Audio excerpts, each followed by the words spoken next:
Welcome to the Smart Connector podcast. I have a fantastic guest for you today, Tim Parkin. Welcome, Tim. Thank you, Jane. I'm excited to be here and excited to talk today about a lot of great stuff. Yeah. So Tim is president of Parkin Consulting, and he's a consultant, a trusted advisor, and coach to senior marketing executives globally. And he specializes in helping marketing teams optimize their performance, accelerate their growth, and maximize their results. And he's also host of the Marketing Leaders podcast, where he also interviews many high level marketers.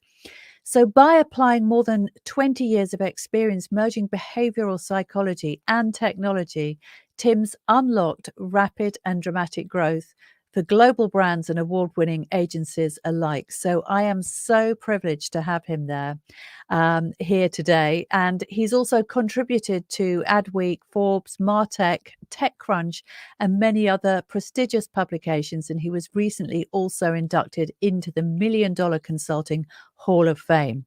So, what incredible credentials! Great to have you here. Thank you, Jane. Yeah, I'm excited. I've been very fortunate to work with a lot of great companies, a lot of smart people. And, that's the benefit of being an independent, a consultant, and advisor is that every client I work with, I'm the one who learns the most. I get to carry that forward. And so I have a diversity of ideas and experience, and I've seen it all, both the good and the bad, trust me.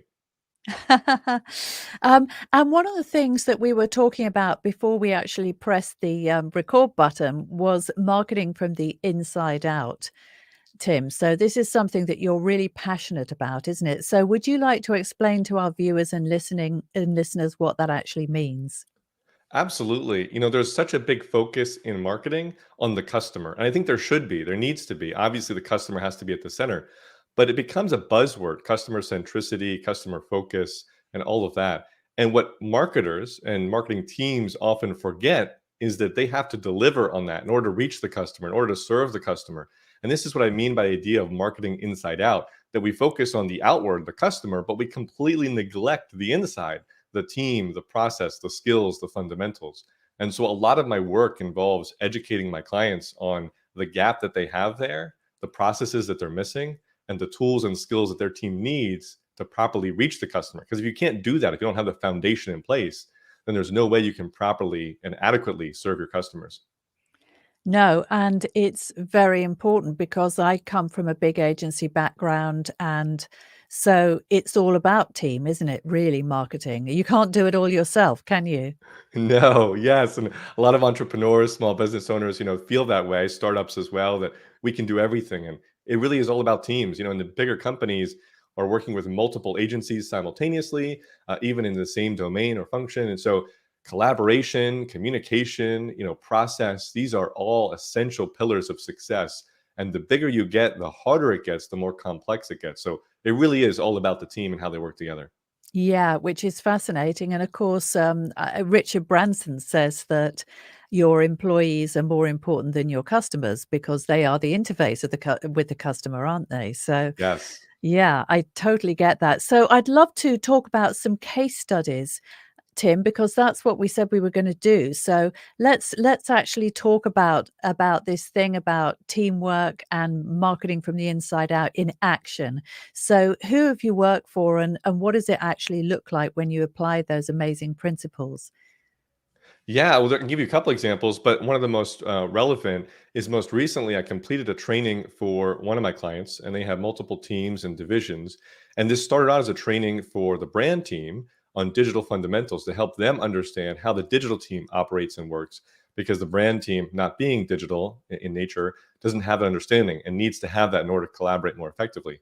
What happened as a result, unbeknownst to me, is this training grew and grew and grew, and now hundreds 100 plus of the employees across brand, creative, digital, even sales have participated in this training and learned from it and benefited from it. And it's created all this conversation, all this dialogue internally in the hallways, in meetings, about the specifics, the IP, the models, the frameworks, the approaches.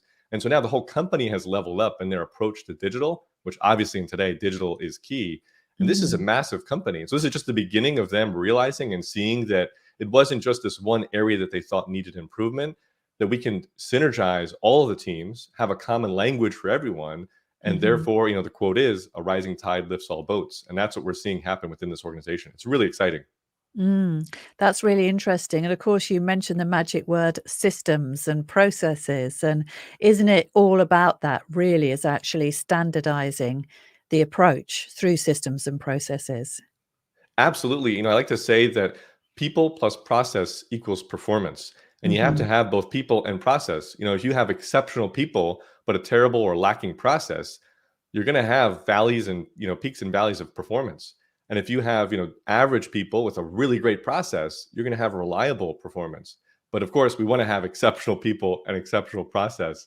And that's how you get exceptional, record breaking results and performance. Yeah, amazing, exceptional, record-breaking results and performance. That's what everybody wants, isn't it? That's It that's what is. great marketing creates. So so tell me, I'm sure that everybody is intrigued to find out more about you, Tim. So I'd like to just shift the emphasis for a moment onto you and talk about your history and your background and how you came to be this amazing marketing consultant who advises on teams and team building and systems and processes. So when did you get into this, and why is it that you're so passionate about marketing? It's a really interesting story, I think, because my background is technical in nature. I did software development for years. Even as a young boy, I did software development, and I worked with a lot of startups, a lot of product companies, a lot of software companies. And what I realized in helping them build their products is they didn't have a product problem; they had a marketing problem. They were building a product Mhm. that no one wanted, or that the customer didn't understand, or didn't know how to get the most value from. And so that really Mhm. got me thinking differently about what am I doing here? I'm wasting my time and my skills and my efforts building software that no one's ever going to use because the marketing isn't there. And that really intrigued me.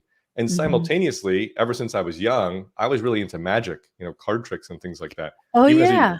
as a young boy, I was in a magic club even, we'd practice and perform and do shows. And I really loved magic because you get to interact with people, and magic is a lot about controlling and understanding how people think and how they perceive things and how they respond to things. There's a lot of parallels to marketing with magic. And so my dreams of becoming a professional magician never panned out. I realized, you have to work nights and weekends because that's when everyone's out at dinner and things like that. I didn't want to do that. So I gave it up, but I still to this day do magic whenever I go to conferences or client events. And it's such a memorable thing for people. But what I Oh, realized is I can merge those two things, my understanding of technology and my passion for people and behavioral psychology with magic. And that's the perfect unison for me in marketing. It's both of those elements. Today, technology and marketing are synonymous, and I get to see mm. how people behave and interact in terms of the teams and also the interactions with customers. So it's just a perfect marriage for me. It's been wonderful. Yeah, yeah, that's really interesting. So magic is, as you said, it's all about human psychology. It surprises and delights, doesn't it? It's like when people, Yes. I don't know how you did that. That's, of course, that response is something that we would love to elicit in our customers, wouldn't we, as marketers? That is absolutely right. And I think it's so fun and exciting to be able to create those magical moments for customers. And also in magic, so much of it seems spontaneous. It seems in the moment, but really it's very well thought through. It's very much Yeah, scripted and it's a yeah. process. And I think marketing is the same way. Great marketing doesn't happen by accident.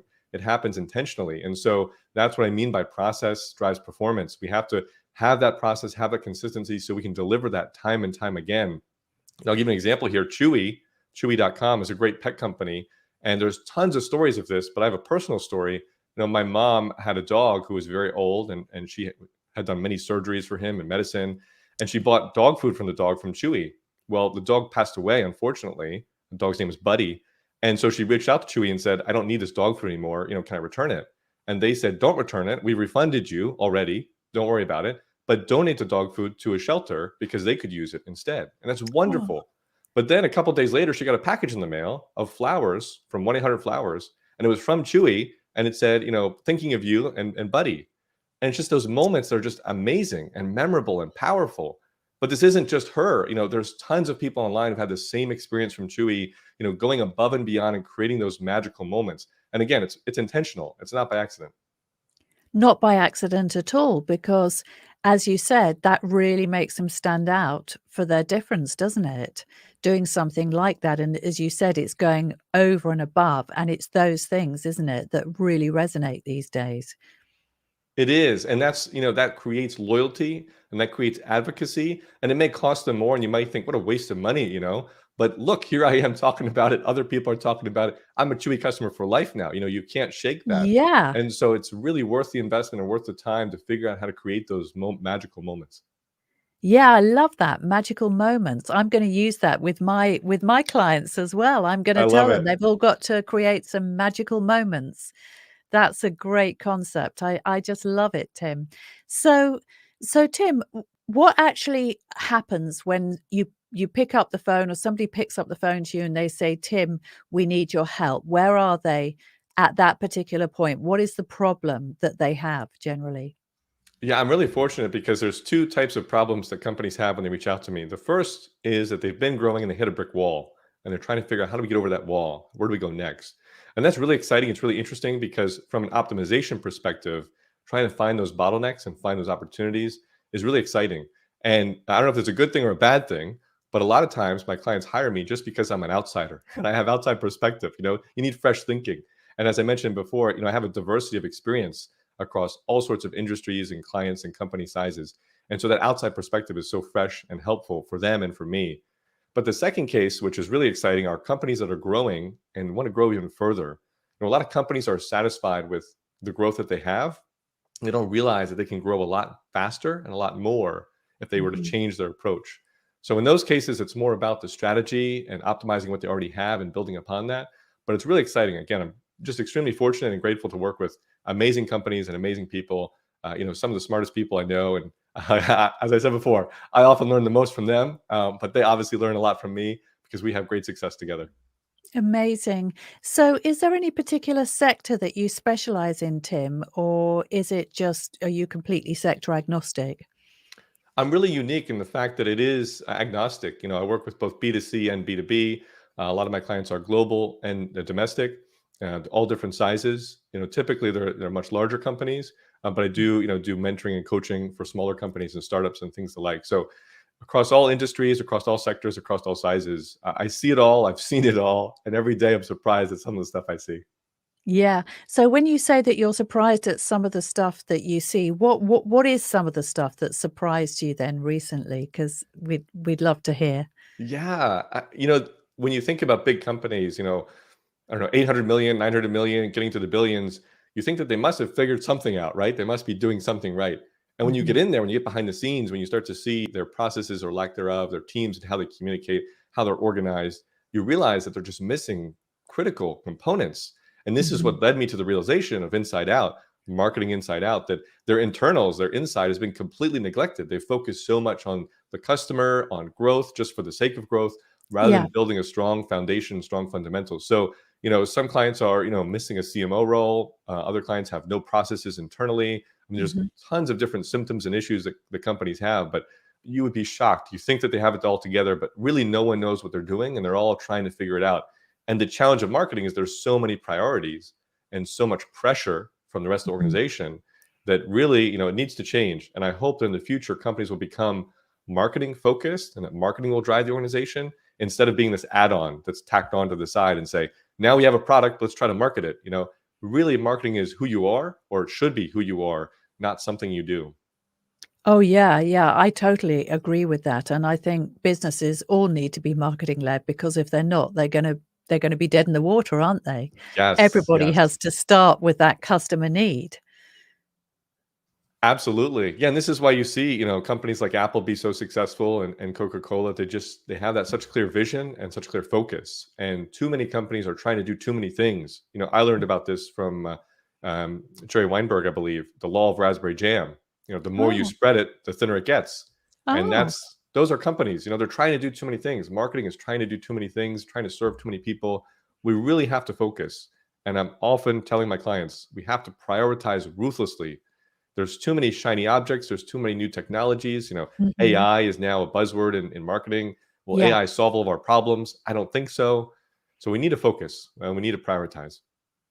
Yeah, I think that's a really important point because I think it's not like something like accounting, for example, like the finance department. If it's so slow moving, isn't it? The change in terms of the numbers, it's very basic, isn't it? In a way, once you've kind of mastered it, then you can master it at a higher level.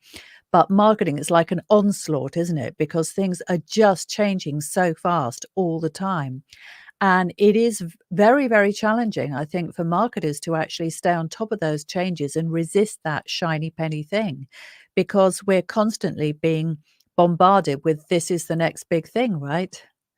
I love how you said onslaught there, Jane, because it's so true. That's what it feels like. Every day something changes, and there's so many major changes as well, like data privacy and the Facebook changes with iOS, with Apple as well. So there's just so many things happening, and that's another big issue that companies have, particularly the larger companies, is hiring. How do you hire for a role that's changing every week? When your priorities change, when the environment is changing, you hire someone for their skills, and then the whole market changes. They need to adapt, and this is why Mm. companies really need to invest in ongoing support and training and education for their employees, for their teams, because things are changing. You can't just rely on what has been successful for you. You have to constantly be innovating and testing and learning because it keeps changing. Yeah. And do you find that the businesses that you consult for are reluctant to do that? Or do you think that they accept that it's a necessity and that in order to equip their teams with the skills that they need in order to do the best job for them, that they just have to do this? That's a great question, and I wish more people would ask it, because the most successful clients I work with are the ones who realize that need, and they're extremely humble and understand that in order to grow, in order to have true growth, they have to take a step back and assess and be brutally honest about where are we at and how have we gotten here, and what do we need to do to go to the next level. And that doesn't just look like adding more budget or adding more channels. It often is the people, again, the process and the training that we need to get everyone on the same page and to have a sensible approach. You can't scale unless you have a proven model that works, and building that proven model looks different for every industry, for every company, because your audience is different, the market is different. And so you can't Mhm. just take something off the shelf and hope to run with that. And so really you have to be humble and admit that we have issues, we have problems. How do we address those? And that's why I said the most successful clients are open to that and realize that, and most importantly, are willing to invest in that.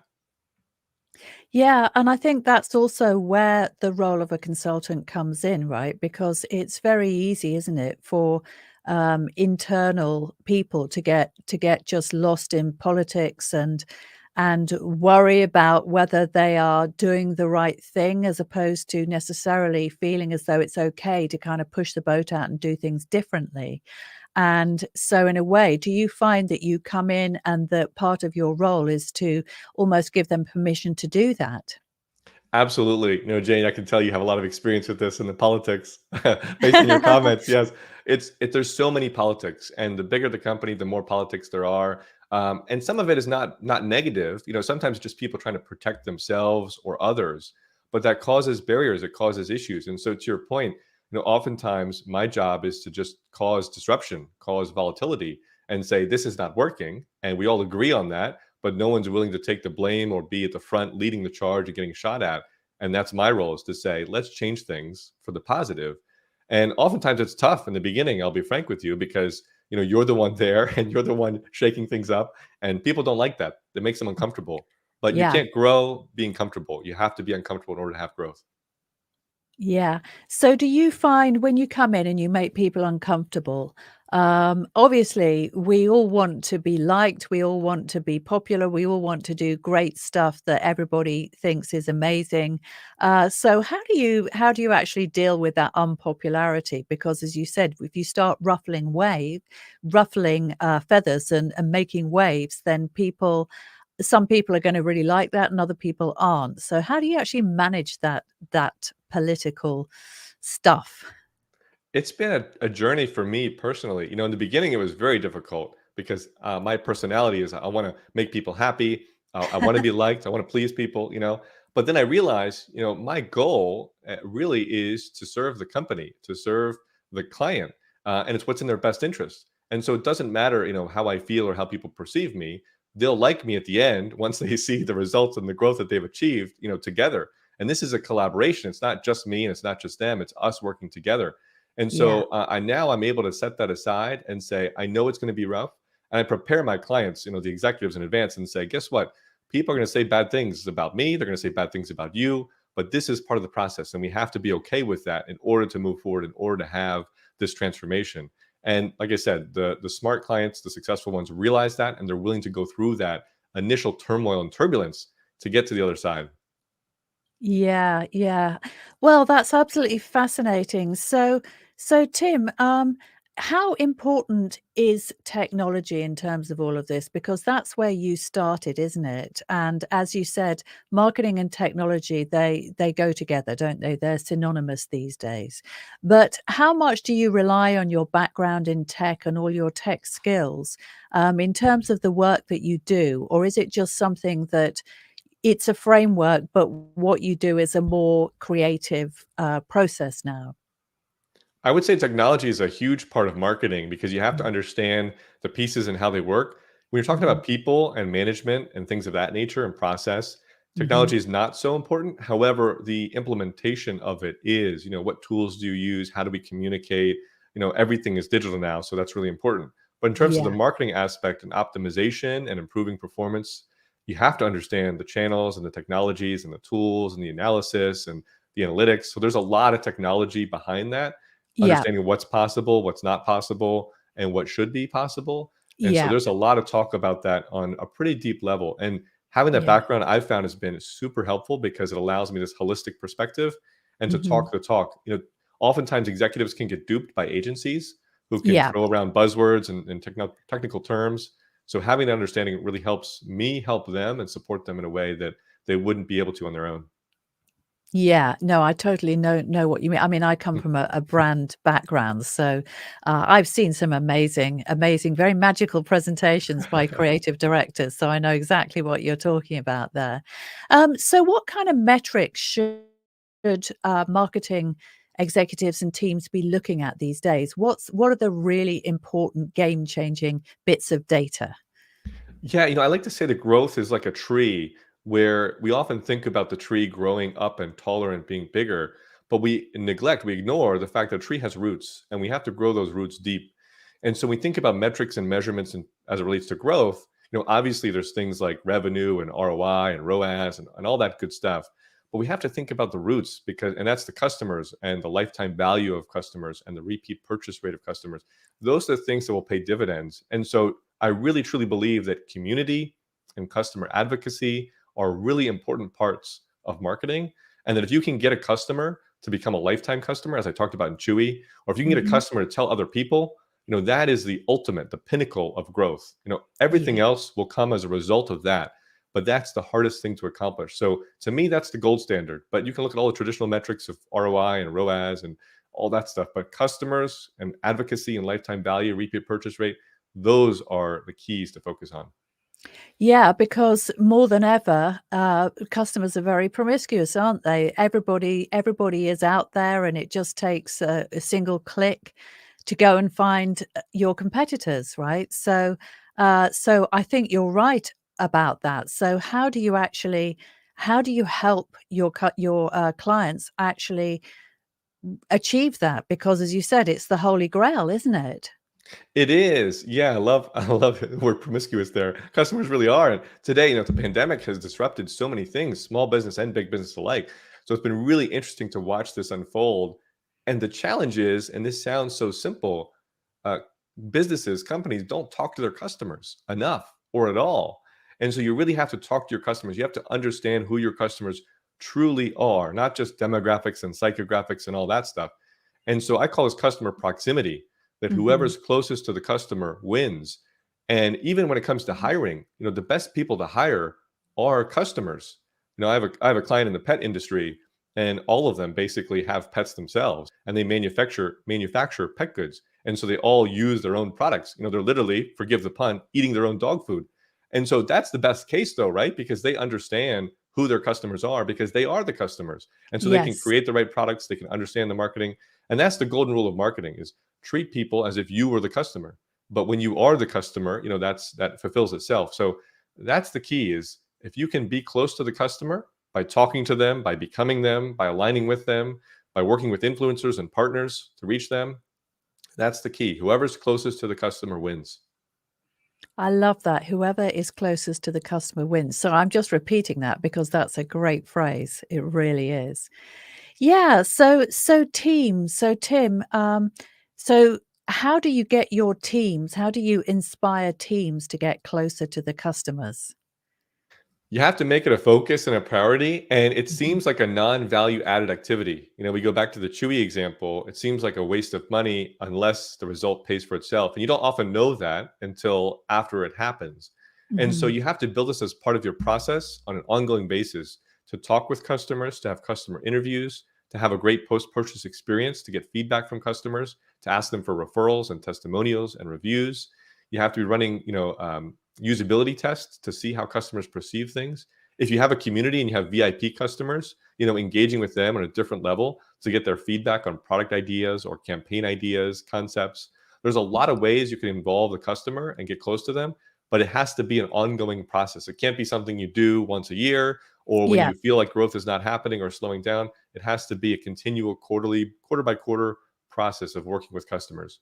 Yeah, I love that. So it's a process and it's repeatable and it's an activity that's programmed in and it's not just something that happens on a random or ad hoc basis.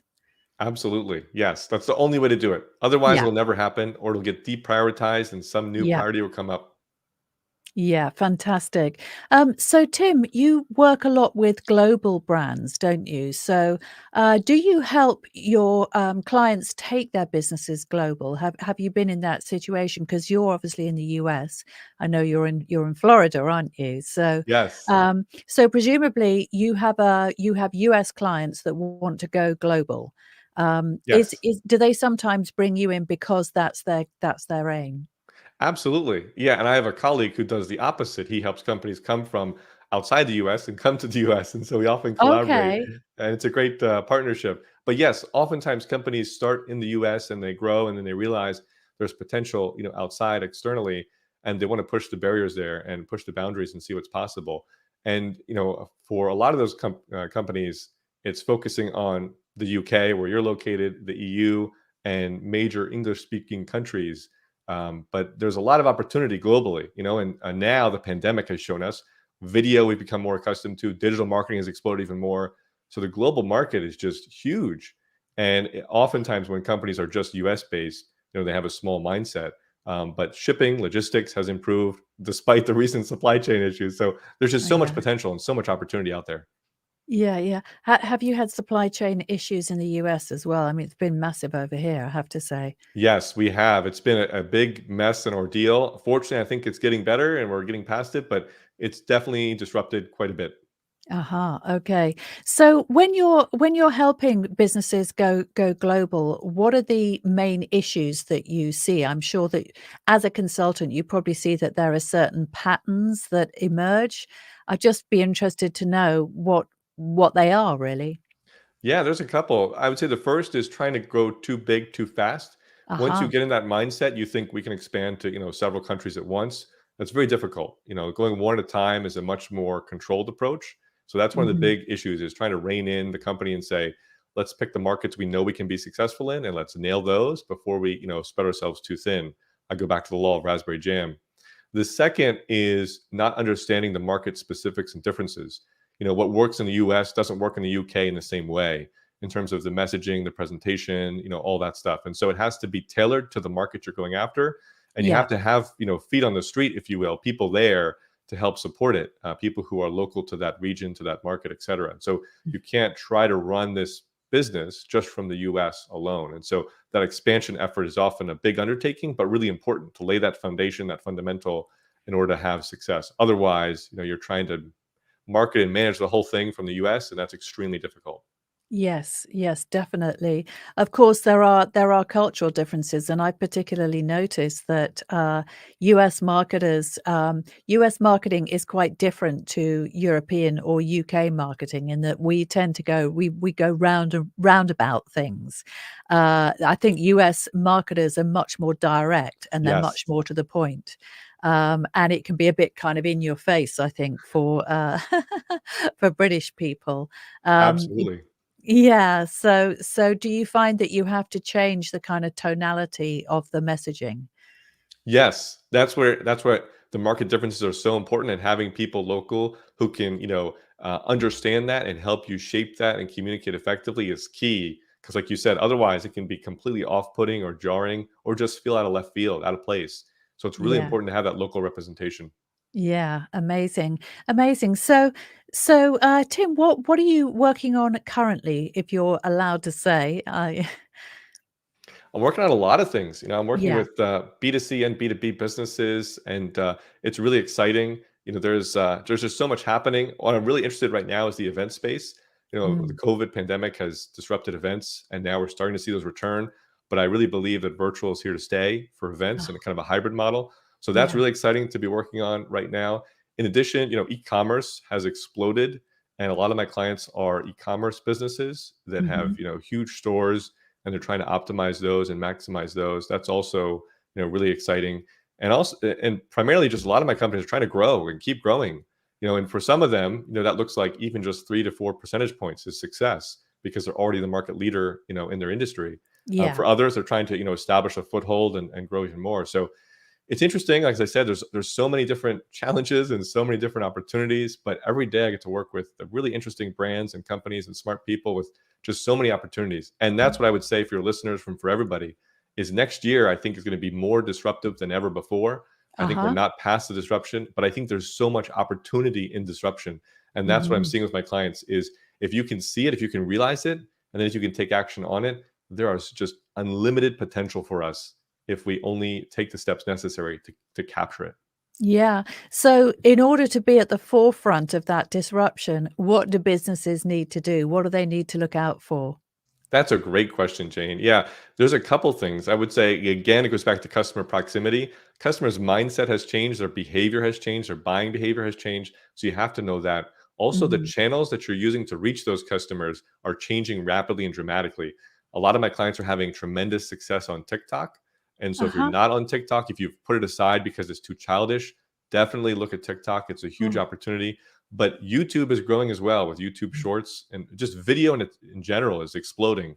And so if you're not doing video, if you're not producing video, figure it out now, because next year video is going to be a key battleground.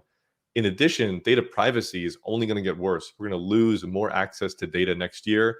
Data privacy war is going to escalate. And so Mm. first party data and capturing first party data, users' information, that you can build your own community, build your own network, that's going to be essential. And so I've been telling all my clients, build a community, get your users together, get your customers together, because you Mhm. have to own that communication channel. And there's so many things you can do with the community once you have it. Yeah, very, very important point because if people are over reliant on social media, it's changing so rapidly and dramatically. We can never really know what the algorithms are going to do next, It's so can we? true. Yeah, Facebook and costs are going up as a result too. Mm, Amazon's ads are being really successful, but they're saying that soon Amazon ads is going to create more revenue for Amazon than AWS, their hosting mhm. platform, which is hard to believe. So ad costs are only going to keep going up, and so it's really important that we have that connection with our customers, that we don't have to rely so much on, like you said, the algorithms or the ad platforms. Those will still be necessary, but we can't become dependent on them. Yeah, yeah. And I also wanted to just revert to what you said about events because I think here in the UK, I think there's some confusion around that. So I was actually speaking at an event a week or so ago, which is the investor show. And it was I think quite a risk for this guy to kind of put this on because he hired a whole hotel in London and there were lots of breakout rooms and all the rest of it. And it was really interesting to see who turned up and who didn't turn up and just where that interface is between people actually wanting to go to a live event and have all that interaction, because it is very enjoyable to be with people face to face and just have that human experience, and people wanting to stay at home and just have the virtual experience, because obviously it's very convenient, isn't it? I'd love to know what your experience has, well, what the learnings have been for you. Yeah, that's really interesting, and I feel the same way. I would classify myself as an introvert, but I traveled for the first time since the pandemic this year, a couple weeks ago, in person with a small group, and it was wonderful. To be face to face with people again and to have that connection. And I'll be in Miami next week at a small event, and then I'm meeting a client and their whole team in Chicago in 2 weeks, which will be exciting. Because the whole team really hasn't met; they're global, and so this is the first time bringing a lot of them together. So I'm excited about it. I'm a little bit Mm. concerned about the future of these events because I think, to your point, there's a lot of hesitancy still, especially with this new variant coming out. Yeah. The debate over vaccines. Some people don't want to get vaccinated, so there's a lot of issues with it, and that's where I think the in-person events will continue to struggle. I don't think we're out of the woods yet with that. Mm. But there's also been some really interesting, innovations with virtual events. A lot of people had silly ideas in the beginning, but we're starting to see how we can really connect with each other virtually and Mm. have more meaningful connections and more productive connections. I don't think that means the metaverse, which Facebook has placed their big bets on yet, but we'll see. Virtual reality and all that will be interesting. But I do think virtual hybrid is here to stay for sure. I still, though, see tremendous value in in-person meetings. I just think they're going to be fewer and less frequently, but still a key part of how we connect with each other because you can't replace that in-person face-to-face connection. Mhm. So what do you see in terms of innovations in the virtual space then, Tim? Yeah, well, I mean, first you have to go back to Zoom. That this is a new thing for all of us, right? Like we didn't used to connect this way so frequently, and now every day we're connecting almost virtually like this. So I think that's the first step. Is fundamentally we're okay with it, we're familiar with it. It's also caused an informality that we can now be disheveled or not dressed up necessarily and connect with each other. And so Slack is making this, for example, more tangible with the huddles that they've added, that we can jump on a call with people, very easily. So I think we'll see more of that. And there's some really interesting companies that are working on things like this to be more ad hoc, connecting virtually rather than scheduled meetings, if you will. So it'll be Yeah. more like walking into a room or walking into someone's office and connecting. And I think that that's something we're going to see a lot more of rather than this formal, Zoom meeting type of connection. So I'm excited for that. I think it's going to lead to the metaverse with having virtual offices and things like that. But there's a lot of innovations like that in terms of how can we make this more casual and more connection oriented rather than presentations, which it has been for a long time. Yeah, yeah, that's right. Well, that's absolutely fascinating. Well, Tim, I just wanted to thank you so much for joining me today. Well, I've thank just you. had such an interesting conversation with you, and we've talked about so many fascinating topics. So it's been a very inspiring interview, and I really appreciate you joining us. Now, if somebody wants to reach out to you, what's the best way for them to do that? And also, you've got a giveaway, so yeah, love to hear about that. Yeah, thank you, Jane. It's been a wonderful conversation. I've really enjoyed it. So thanks so much. There's two ways to connect with me. First is on LinkedIn, where I'm fairly active. You can look me up there, Tim Parkin on LinkedIn. You'll see me there. The second is I have a community of marketing leaders and executives, and I want to give people who join the community all of my IP, a lot of the models we talked about today, a lot of the trainings and worksheets and things like that. So if you just text on your phone the word grow, GROW, to 844-311-3200. That's text GROW to 844-311-3200. You'll get access to all that stuff. We can stay connected. You'll be a part of my email list. And again, I'll share all of my IP and models and framework with you. The same stuff I use with my clients to help them achieve rapid and dramatic growth. And that is the most amazing offer. So thank you again, Tim. It's been such a pleasure, and look forward to keeping in touch. Likewise. Thanks so much, Jane. Bye bye.